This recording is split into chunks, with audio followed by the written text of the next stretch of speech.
Thank you so much for taking the time out of your day to take advantage of your membership and come to a membership event talking about digital marketing.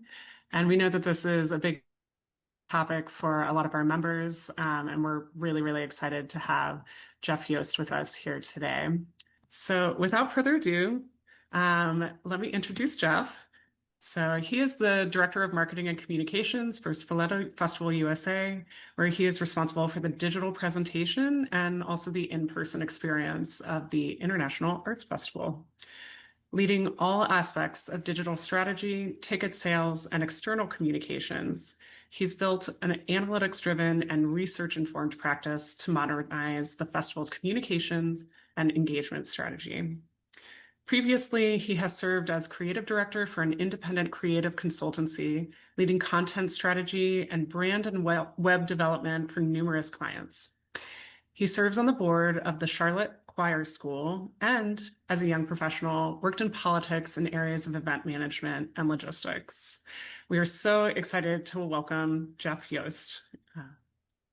Jeff, if you want to say hi. Yeah, hello everyone, and thanks, Julia, for that very kind introduction.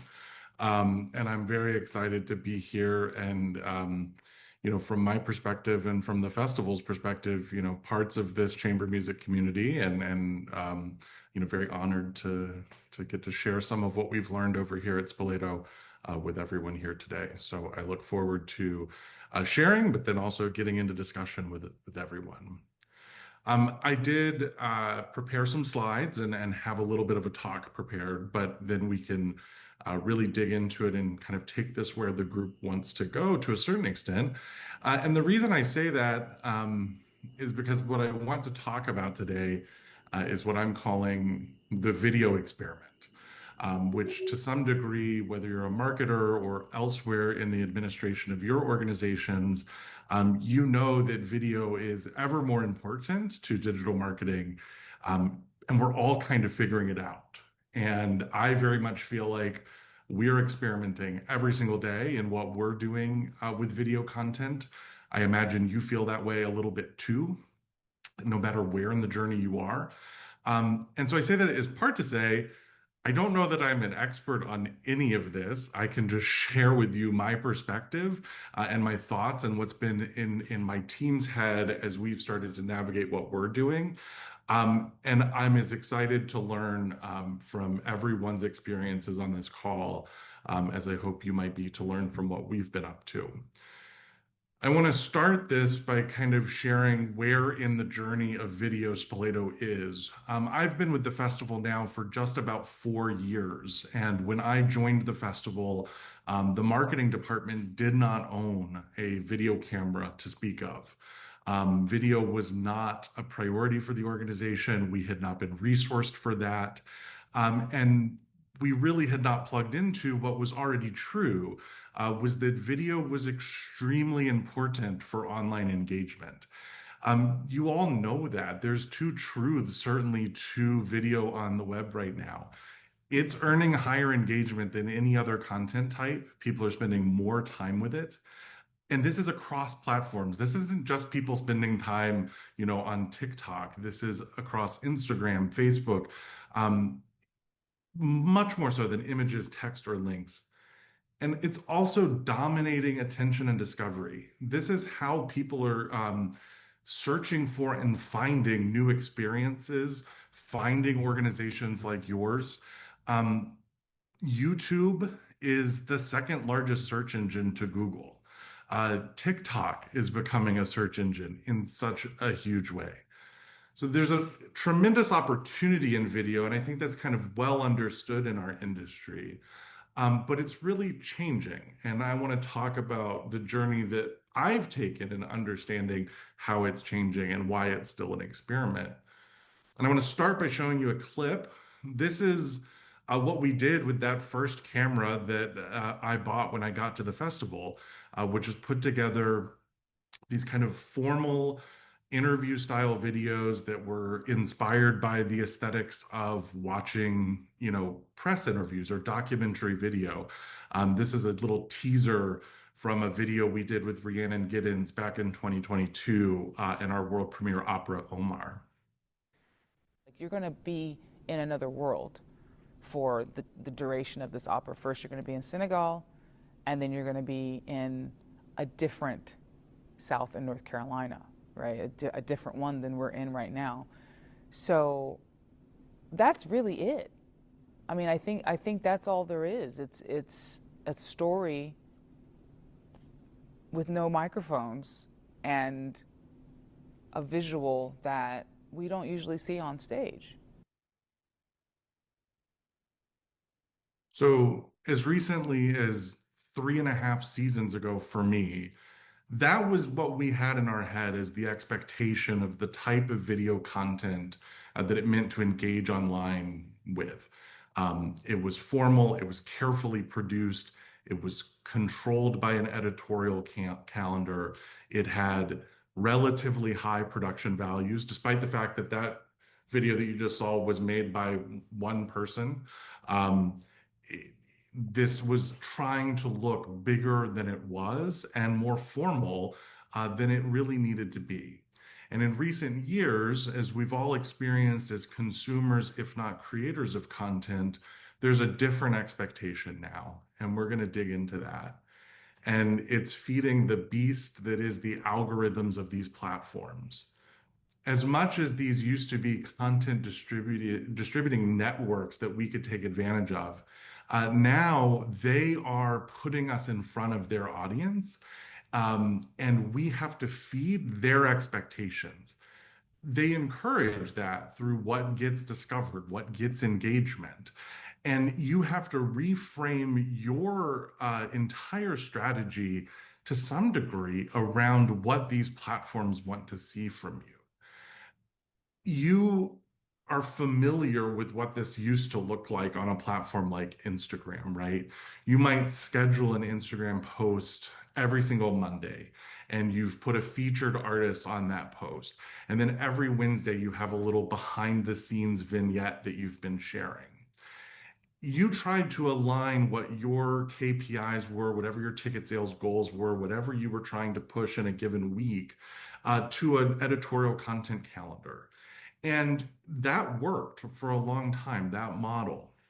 Now, instead, these platforms have built these algorithms that curate what your audience and their audience see, which means that that traditional way of scheduling is far less influential than momentum and format compliance is what you're putting out there, something that the platform expects to see because they're rewarding the content that fits their native platform language, whether that's short form video or trending sounds, rapid editing, hooks that users love to interact with. And you've experienced this as a consumer if you haven't started doing this in your actual content creation. So there was this old model, right, that was planned, controlled, and brand first. And now this new reality that's platform first, but your brand comes second. You're trying to buy into that audience. You're trying to make sure you're a part of the conversation that is happening on those platforms. Now, for arts organizations, the result of this new reality is that we have to become much more comfortable with kind of improv, essentially. We need to be way more comfortable moving quickly and not presenting ourselves, like that video with Rhiannon Giddens, quite so formally, because we're not going to have the luxury to do that. And that can be at odds with your kind of inertia, like what you've felt before. You want to be protective of the institution. You want to be protective of your artistic quality. And so the demands of these platforms and what you're used to valuing as an organization are going to come into conflict. And that can be an internal challenge. That's something that I've really been struggling with, but it can also be something that's difficult to sell to leadership or to partners across your organization, regardless of size. We'll talk about this more in a moment, but you're going to find that like speed is going to beat polish. The more comfortable you are with what the platforms are wanting and recognizing that there's an opportunity that can put you in front of an audience, um, and finding content types that make sense on the platforms are going to end up doing a lot better. Um, and that's okay because that's what these platforms want. And crucially, your audience is savvy enough to understand that that's not your core product. Look, this shift in this space in video digital marketing means it's no longer just about promotion. We want to maintain institutional voice and artistic integrity while engaging in the messy and trend-driven and absurd dynamics that are social media's cultures. But I promise you that those who do it well by empowering your artists to be creators, embracing imperfection, being quick with it, you're going to find dramatically broader reach and engagement. And your audience is going to understand that that's your presence online and not your core product. And that's okay. And that adjustment, I'm kind of throwing it out at you as if that's easy to swallow, but it's something that takes a while to get used to. And I promise you can get used to it. I'm still getting used to it. I'm getting pushed every single year by my team to embrace things that are even more outside the box than I originally thought. But I want to show you some examples of some stuff that we've done that we never would have done, but for recent years. So the first one, some context. So this is a video. It's quite short, but it was to celebrate our outgoing director of choral activities, Dr. Joe Miller, who stepped down at the festival after 19 years this past season. He was previously the director of choral activities at Westminster Choir College. And Westminster had been the choir in residence at Spoleto for basically its entire history, and had a portfolio of music that had become traditions for the Westminster Choir. When we moved away from having the Westminster Choir in residence and started forming our own choir, some of those traditions remained. But we wanted to look back at that well in crafting a goodbye tribute to Joe. This video pairs clips from an interview that he gave on stage during the season with one of those pieces of music. And we'll watch it and then I'll tell you kind of why it fits into the "this is not my core product and that's okay" category. So we'll watch this very quickly. It's not an understatement for me to say it changed my life.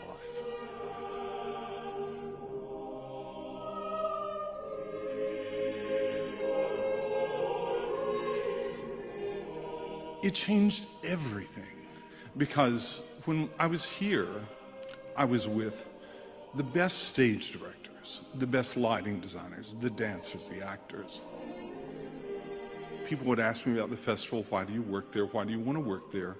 My answer is almost always because it's the land of yes.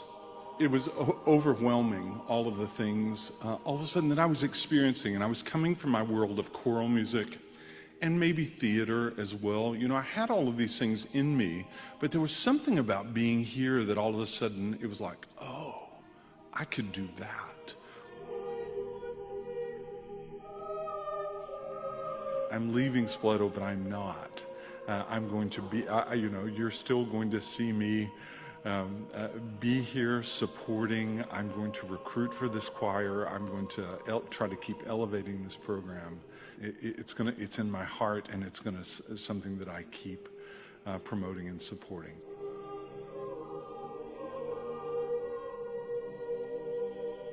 And that did change my life. It changed my trajectory. It's allowed me the opportunity to explore and to dream. So that video, you're probably thinking like, that's not that controversial. Like, what was difficult about that piece? Why was that kind of something you had to get over the line? And it's about the music that's in the background, right? So that's Ocean and Doa, traditional song, very much associated with the history of Westminster Choir College. But this was the part that was unimaginable for its inclusion in a video that we put out, is that that's not Westminster, that's not our choir, that has nothing to do with Spoleto in terms of its sound, but it fit the content. And we didn't have the ability to record something anew. We didn't have the ability to go license something that was already recorded. We had to go to a library, figure out what we could put forth, and be comfortable with associating our artistic program and our artistic mission with something that wasn't tied directly to us. And I definitely had to have conversations with our producing staff about finding the right recording and making sure that it still felt true to us, despite being unconnected to us. And so that's a little example of the type of adaptation you're going to have to start becoming comfortable with.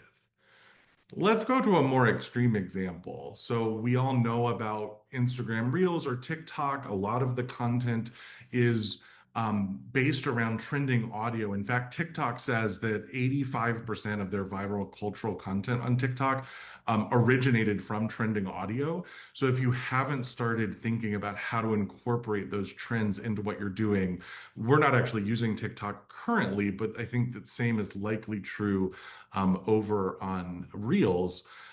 It's something to start thinking about. So I've got two different Reels from the 2025 season here. And I'll play I'll play both reels, and then I'm curious to see if y'all are familiar with the pieces that are here. So we'll play the first one. It's the one on the left.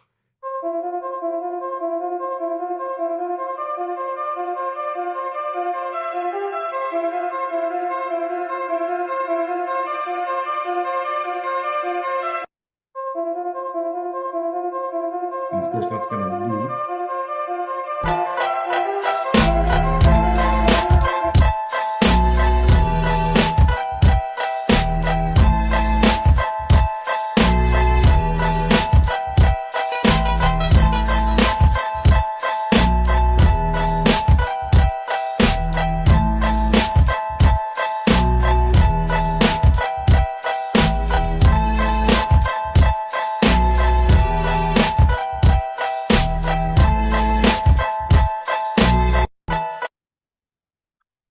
So these were two reels that were designed to highlight kind of the atmosphere around town, including a promotion we had done with putting some yellow, our brand color around town, yellow painted pianos that we could just let people play during the festival run. But both of those pieces of audio on those videos were part of the library on these platforms and were trending, particularly the one on the left, that first video was a trending audio at the time we published that reel. So I'm happy to see if anybody wants to raise their hand and answer the question as to what those songs are. It looks like we have Genevieve or Genevieve. I'm not sure how you. Yep, I'm Genevieve. I'm the token Gen Z employee, marketing manager for the Fischoff Chamber Music Association.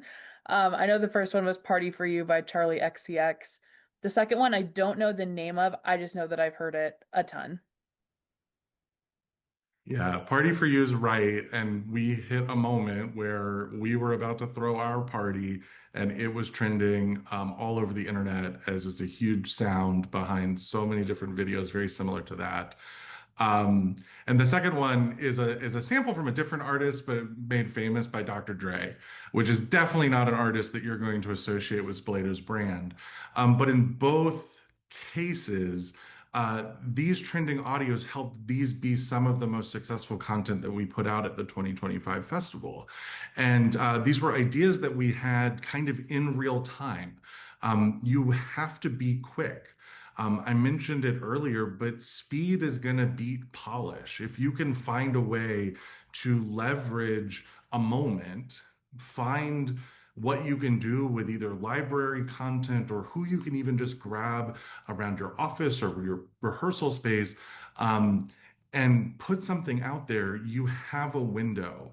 And it's important to remember here, like, you're not underproducing content, right? The bar has not been lowered. Instead, you're creating content that's platform native. In fact, this speedily produced, more authentic content is what is doing well on these platforms. So you're not underproducing, you're doing what you should be doing to maximize your engagement among your audience. Hey, Jeff. Um, we did have a question about Yeah. from Jared about how did you go about verifying that the recording was available for fair use? I believe he was referencing to your very first video, but generally that's a good question. So. I don't remember the details on that specific one, Jared, but yeah, we do pay attention to that. We also pay attention to what the platforms are doing, right? So most of these platforms, at least for us, our business model does not rely on us monetizing these videos, which frequently means that we can use copyrighted content on those platforms without that counting against us. It makes us ineligible for monetization, but it doesn't prohibit us from using the piece on their platforms. If we were to publish this, say, on a DVD or in like some other channel, we would have to secure specific rights. But fortunately, platforms like YouTube and Meta have taken care of a lot of the burden there for us. With something like, Party for You by Charlie XCX, that has been licensed to the platform. We're just borrowing it from the platform, right? We don't have anything to do with trying to get Party for You licensed for us. So an example of speed working to your advantage and thinking about, well, how can I position myself well for success? My marketing team, we produce video, but we also tap into a broader ecosystem of video at the festival. I recognize that this isn't going to apply to everyone. I'm very fortunate that I have 3 professional cameras on every single one of my chamber music concerts every festival. So I can, if I need to, tap into, grab that video if there's something that happens that I want to get out there really quickly. This happened, and I'll play this video for you. And about 90 minutes later, we were able to share it on Reels. So this is Paul Bianco and the Spoleto Chamber Music Band. We are in a historically accurate formation here because Pedro will be doing a bit of a ballet with his hands with a double keyboard action on this harpsichord. Enjoy.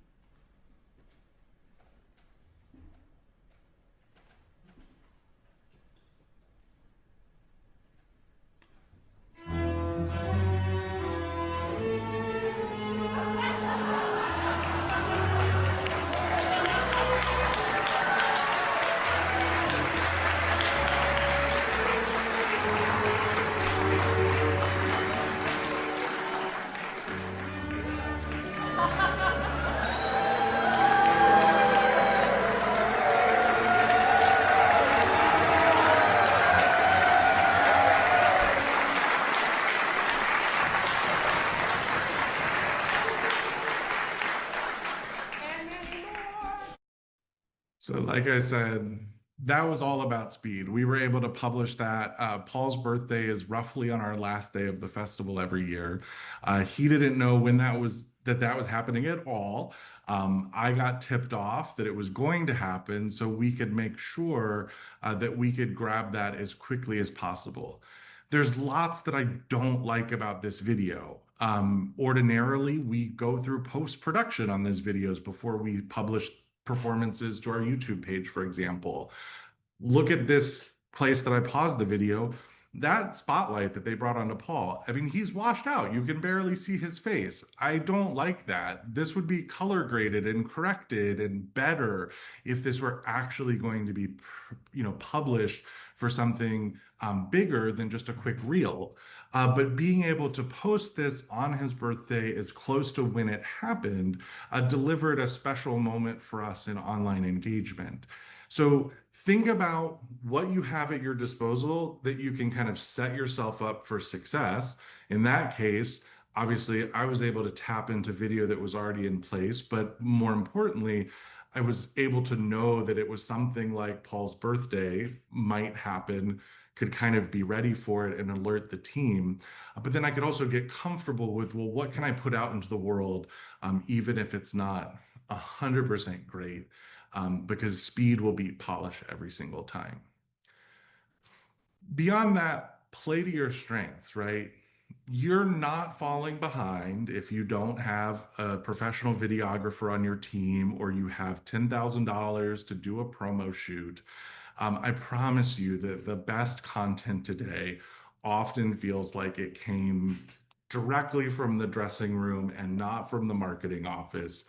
I really do believe that success is the camera you have with you, which can be your phone, some amount of artistry, whether that's in the form of the people that are in your video or you thinking creatively about what content might work for your audience, and then speed.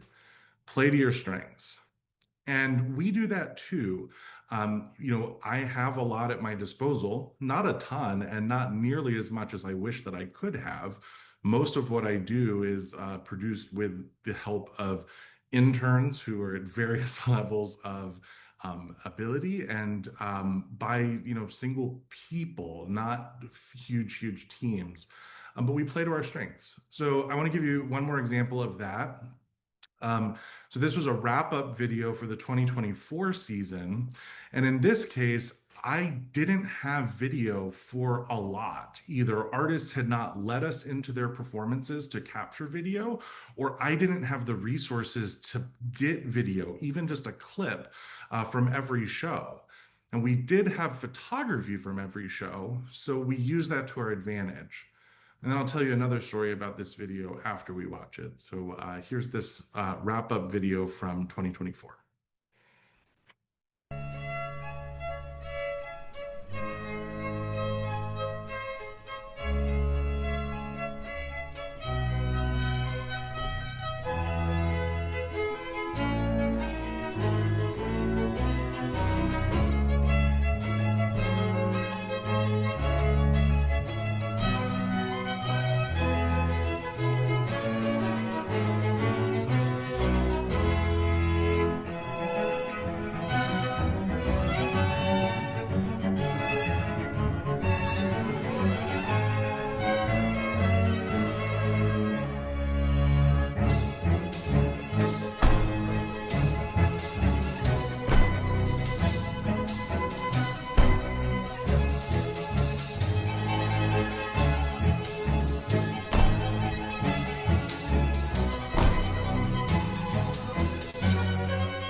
So I played that to say, play to your strengths, but I wanted to kind of talk about how that video combines a lot of what we've already talked about. The first is play to your strengths. What do I have access to, right? I knew that I had recordings of our chamber music artists, and I happened to be sitting in the back of the hall on one of their final programs when they played that piece. And I could kind of hear that being a wrap-up video. And we had already been working on the video, but hadn't figured out what we wanted to do with the sound. So what traps did I need to run to try to get that for that video? Was able to get permission, talk to everybody that I needed to talk to. But I also had a challenge. I needed this video to be less than 90 seconds because that's what the platforms allow. Well, that piece of music, satisfyingly, is longer than 90 seconds. So my team and I made a little splice, shortened that piece just a little bit, and had to go directly to the artists and get their sign off. In this case, we went to Paul Bianco. We asked him, played the video for him. Is this okay? And he said, yes. And thinking that I had gotten away with something, I said, did you hear the edit? And he's like, well, yeah, of course I heard the edit, but I understand what you're up against and what you need to do. And so he was willing to compromise, the perfection of that piece to be the score for a video like this. So play to your strengths. Making sure you leverage everything at your disposal. You don't have to go out and capture everything. See if the artists that you're working with have libraries that you can draw from. There are clips in that video that were either from the production or from marketing materials from appearances elsewhere that we were able to edit in and make look like it was part of exactly what happened at the festival that year. So, you can navigate these expectations from these platforms, knowing that what you're going to be putting out there, this is not your core product, but is still representative, is respectful of your brand while playing in this new reality that we're being dictated to by the platforms, and recognizing that what you're doing on the web in your digital marketing and in your video work is a part of your brand and content ecosystem, right? You have the work that you're putting on the stage, that's content, that's part of the ecosystem. You have the work that you're doing through media partnerships or other owned media platforms like Apple Music or Public Media or something like that. And then you have what you're doing on the content platforms. Your audience understands that the experience across all three of these areas and more are unique to each of these areas, and that the collective there is your brand, your organization, and what makes sense in today's age. They're savvy too. So that's kind of the strategy and talking through some examples of how this works in real life. I do want to touch briefly on equipment and workflow. I get asked about this a lot from my colleagues in the industry. They want to know how we're pulling this off, who's involved. And I recognize that every single one of our organizations is different. I'm just going to share with you what made a lot of this happen. So when I joined the festival, and like I said, thought we were going to be putting together these highly produced packages, our video kit started to look like this. It was some basic ring lights. It was a couple of mid-tier Sony cameras. It was lenses, Pelican cases to hold it all, tripods, audio equipment. This whole type of setup is like $10,000. It's a crazy amount of investment for 2 cameras, but it does make a lot of things happen, and it does make those things look really, really good. And importantly, is operable by 1 or 2 people. It's relatively lightweight, not perfectly so, but relatively lightweight. Today, though, while I still have this at my disposal for some things, this is kind of what our system looks like. We're using increasingly super portable cameras. This is the DJI Osmo Pocket. It's this little gimbal mounted camera that's popular with vloggers. It's very easy, it's unobtrusive, it's extremely high quality for what it is, and it's totally operable by 1 person. Audio matters a lot. So if we're doing an interview or something, we want to have a mic pack of some sort with it so that we can be sure we have crisp audio. But this is a substantially smaller investment that's putting out content that looks pretty much just as good and certainly looks great for the platform. But like I mentioned earlier, even your phone is great. We edit off of and store content on SSDs. There's a bunch on the market. We happen to use these Samsung SSDs. I think it's the T7 model. They're super fast, they're super lightweight, You can increasingly plug them into your iPhone with USB-C, which is a great way to pass big files back and forth quickly. And they're like dead reliable. They're just incredibly great. We have a whole bunch of them. They're not super cheap, but I strongly recommend them. And they make it very easy to pass projects between people. So I have one principal colleague that I work with on editing, and we pass projects back and forth. We edit in Final Cut Pro. That just happens to be what works for us. It's relatively low cost too, for what it's worth. It's about $300. There's a nonprofit bundle. Go take that and run with it. We are editing and releasing our video. We're thinking about both horizontal and vertical. So generally speaking, on Facebook, we're putting out horizontal video. On Reels, on Instagram, it's vertical. We do optimize for the platforms. And then where we're publishing, at least in 2025, for the festival, we were publishing on Instagram and Facebook. YouTube was getting almost everything, and then LinkedIn was getting more than you might imagine as a platform. I will say, I think LinkedIn is probably a platform that may fall away for us. We're going to really lean into where we're getting the most engagement, but surprising that LinkedIn performs as well as it has for us. TikTok is the big elephant in the room. We're probably going to make space for that because it's increasingly important. It has its own dynamics. I'm a dedicated consumer, but still not entirely sure how it fits into this workflow other than it has the exact same thing.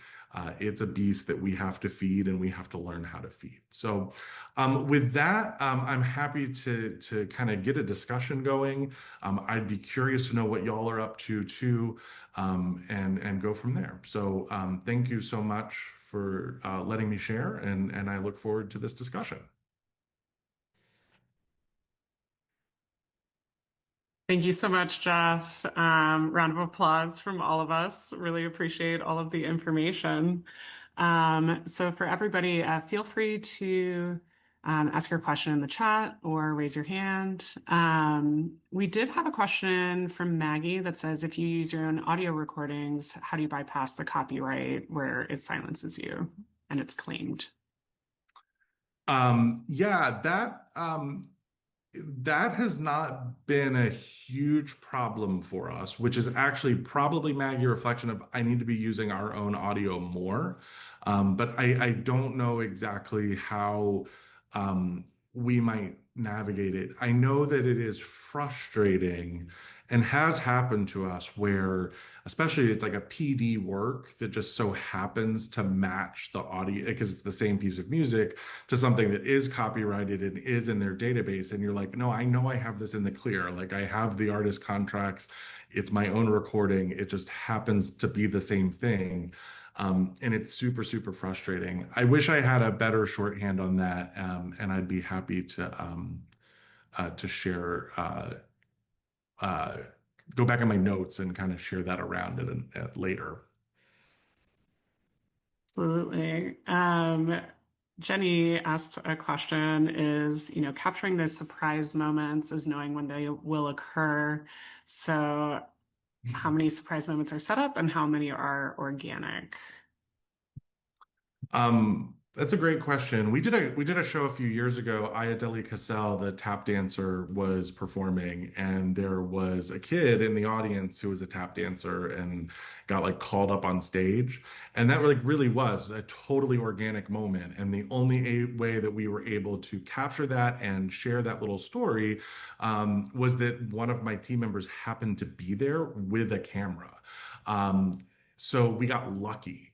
And I think luck is a lot, but I think you can prep yourself for luck, right? You can try to make sure you're there, that you have a camera.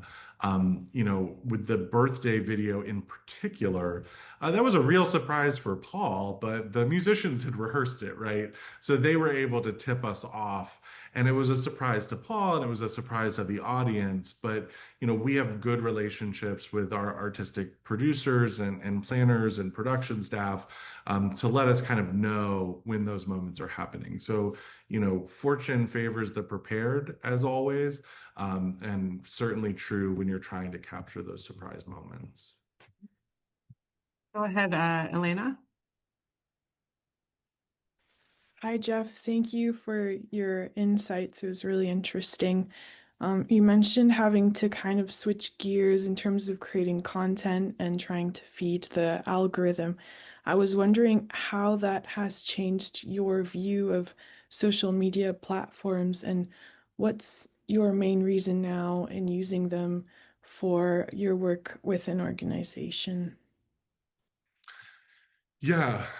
So a couple of things. I think one, I mean, it's still tremendous reach at relatively low cost, right? So it's like that notion that people are starting to use YouTube and TikTok as discovery platforms, as search engines, as much as they're using it for entertainment, is a huge part of why I think it's still valuable to invest in. It is making me want to take more ownership over our media content. I'm not necessarily thinking like pandemic era, like every organization operates their own like Spoleto Plus, archive of performances or things like that. But, can I be more savvy in ensuring that the full breadth of content that I might want to share, I can share, not just what the platform wants me to share, if that makes sense. And then this is kind of tapping into a question I'm seeing in the chat from Catherine about paid versus organic engagement. A huge reason that I still value the organic side of content creation is that these platforms are increasingly wanting paid content, what you end up putting money behind, to kind of have been validated by organic content. And so sometimes something that's really, really engaging and organic is something that I can test essentially for free. I know it's going to perform well, and then I can put a spend behind it. And so we definitely do paid campaigns that have nothing to do with what I've shared today. But other times, what tends to do well on these platforms organically are also going to do well as part of a paid media strategy, and we'll deploy that too.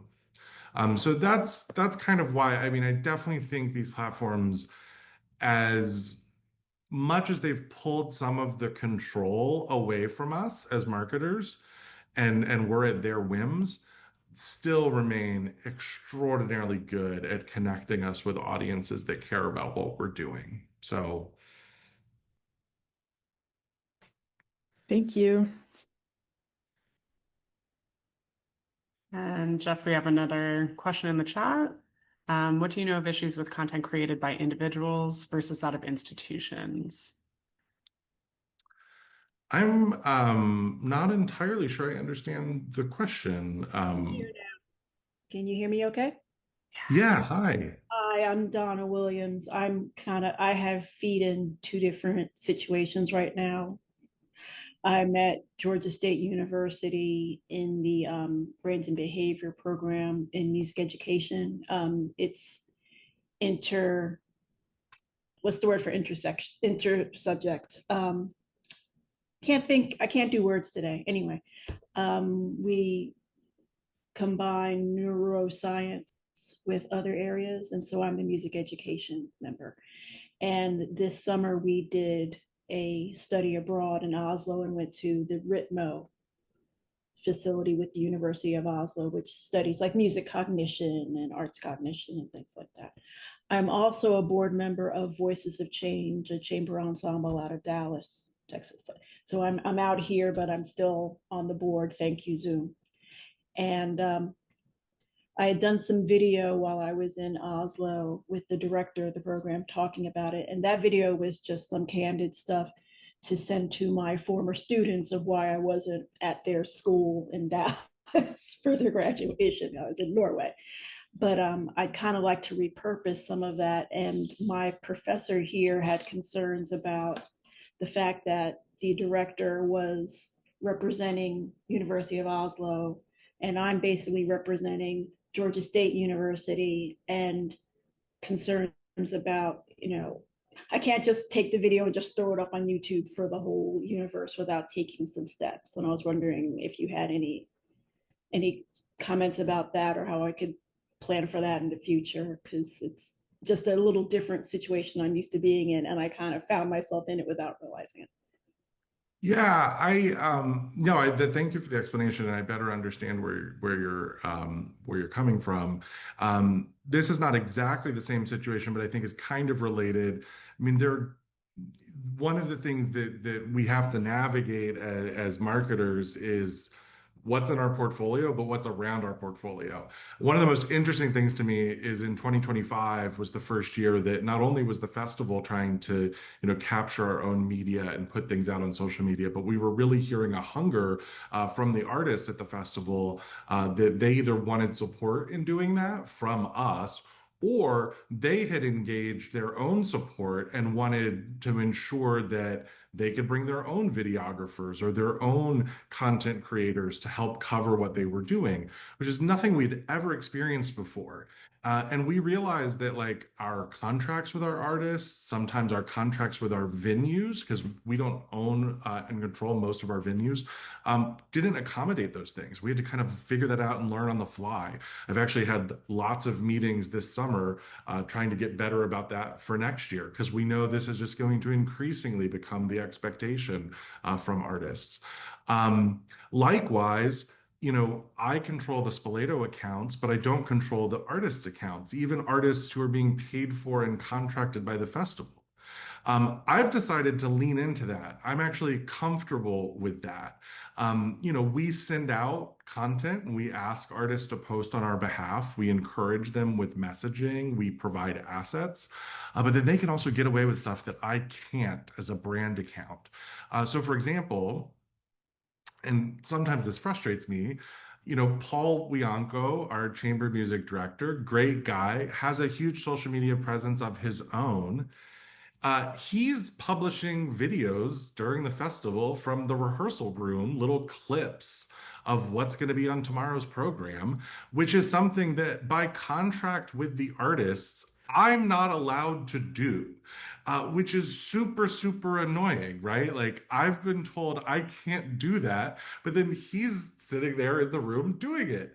And I'm leaning into it. I'll repost Paul's content and understand that like I have an arm's length away from that, best of both worlds. I can help highlight this without trying to actually navigate the mess that would be trying to make that possible for me to do it. So it can get complicated. I think every situation's a little bit differently, but I definitely, I hear you and know it's something that we've all had some flavor of before. I think we're in an interesting time where a lot of that is getting worked out. It's a little Wild West. Mm-hmm. Because I was thinking mainly just the communication between the people I know of that are involved and making sure what I'm sharing is clear with them. And then waiting to see if another little gremlin pops up. Yeah. Like, oh, I didn't know you were there. I'm sorry. Let me see what I can do. And that's, that's about helping set expectations, right? If there's things that you can learn from this talk or from other resources about the change, like I had to sell the notion inside our company that, hey, look, that like we're going to publish twice a day at these optimal times thing, that doesn't work anymore. That we're going to have to be a little more nimble. You have to kind of take it back to the fundamental philosophy of these platforms and kind of re-educate people. And that's a hard challenge because it's going to, require them to give up a control that they're used to having, whether it's an artist or an institution. Took me a while to even turn my camera on. Thank you very much. Thank you. Awesome. We have a few questions in the chat. Another Atlantan, Elizabeth Remy Johnson.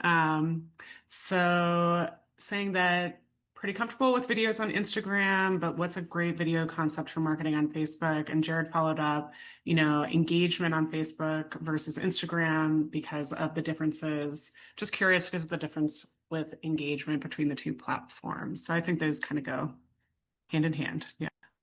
Yeah, Elizabeth, I wish that I could answer your question with a more specific example, but I'm going to kind of answer it by answering Jared's, which is that we are seeing wildly different engagement rates between Instagram and Facebook. I don't entirely know what's going on with Facebook, but at least when it comes to video, Instagram is the platform that is working for us the best. Like I said, we're not on TikTok. But Reels and Instagram content in general, that's even non-video content, is just performing quite differently than Facebook. I have some suspicions that are not validated as to why that's happening the way it's happening on Facebook. If for one thing, I just think that uh, the kind of style of content that is successful right now on the internet just doesn't fit into the like design heuristics of Facebook. Like Facebook's just kind of old school in that way. So to some degree, we've been de-emphasizing and deprioritizing Facebook. I used to be very concerned with my team that, we were creating one piece of content and then publishing it everywhere. Like those two reels that I shared with you, the Charlie XCX Dr. Dre reels, those didn't go to Facebook. Like it wasn't worth it to make a version for those pages. And even if we had, we weren't seeing the same engagement. So I don't have a great example, but I can definitely validate Jared's experience. I think by implication in his question that it's a lot different on Instagram than Facebook right now.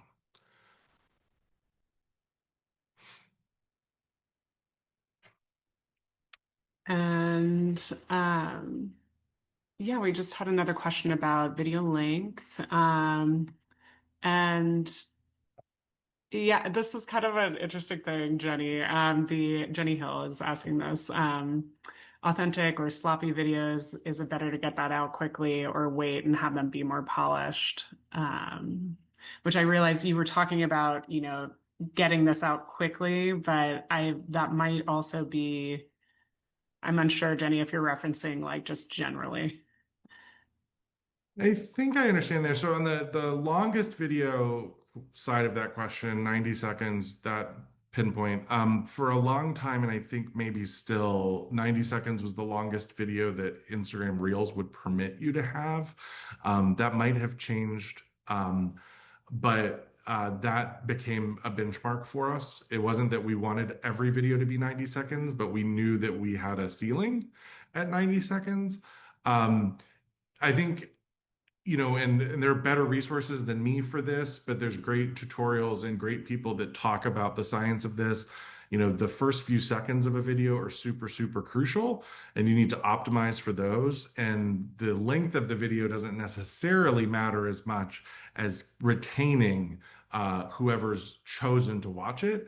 And that retention begins at the first second. So I would look up resources in that way. And I think that applies across platforms. And then is it better to put out more quickly, more authentic, sloppier videos, or wait and have them be more polished? I think it depends on what you're doing, what your exact goals are, what conversation you're trying to be a part of. If you're trying to create marquee content that's going to live alongside a donation form and be part of an end of year fundraising campaign, yeah, that's something you might polish up a little bit more.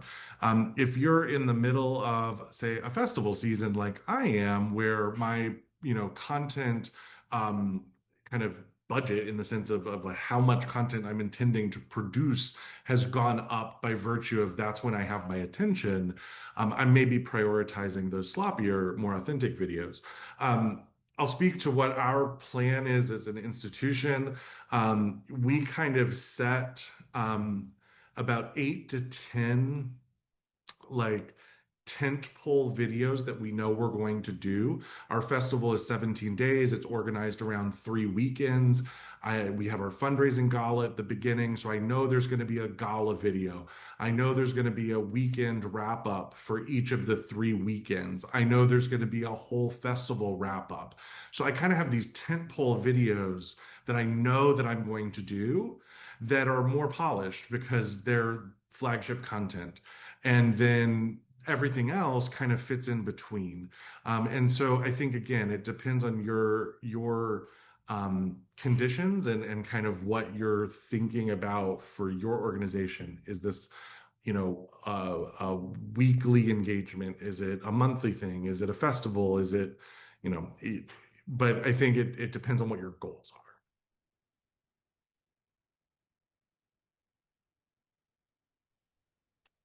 Makes sense. There was a second question from Elizabeth about good videos for YouTube, since you said it was the second highest search engine.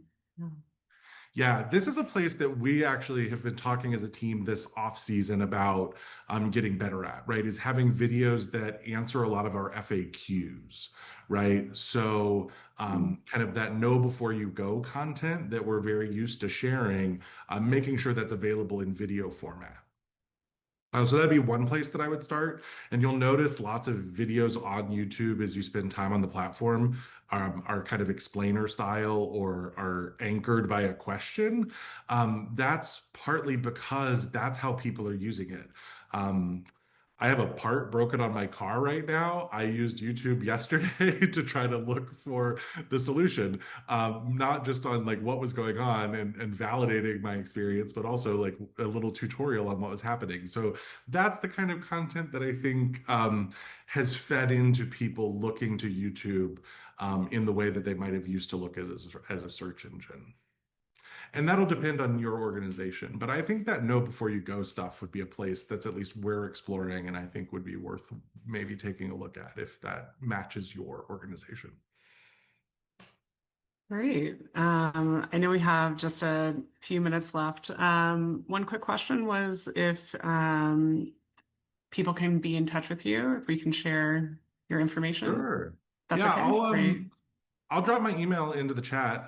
Great. I'm more than happy for you to reach out. I'm more than happy to answer questions. And I don't know the right venue for this, but I said at the beginning, this is an experiment. I'm still figuring this out. I want to learn from y'all too. And I know that this session hasn't necessarily given us that opportunity. So if there was a way for us to be in conversation or connect, I'm all for it. But yeah, happy to connect with anybody who wants to reach out. We need more marketing jam sessions. That's for sure. Yeah, I think that'd be fun. Yeah, especially so people on the call today might be larger organizations or be people, solo artists who are trying to get their music out there. And I think that a lot of these, all of the things that you talked about today do apply to everyone. And yeah, but it's always interesting to dive deeper and not do 3 jobs at once, right? As we know. Thank you everyone for taking the time out of your day. It is great to see you. I just wanted to let you know that we have on our membership dashboard. So when you log in on the left-hand side where you can renew your membership or manage your membership, you also can visit our previous webinars that have been posted and listen to those because there are some really great ones. So this one will be added shortly once it's edited, as we talked about, and we'll get that up. Next week, we have another event. Actually, Jose Feliciano from CMA is right here. He will be leading a workshop on grant applications and grant writing, especially since he and also Susan Dadian on this call, they're the ones who read the applications. So they love to let you know how to work on that. And so we do hope to see you next Tuesday. And again, all of these events are on your membership dashboard to register for and those previous webinars. So thank you so much for being here today. If you have any questions, do not hesitate to reach out to membership at chambermusicamerica.org. Really appreciate it. And thank you, Jeff. Oh my goodness. We're so glad that you were here today. Thank you. Glad to be here. Thank you all so much, and thanks for taking the time to be here. Really appreciate the conversation.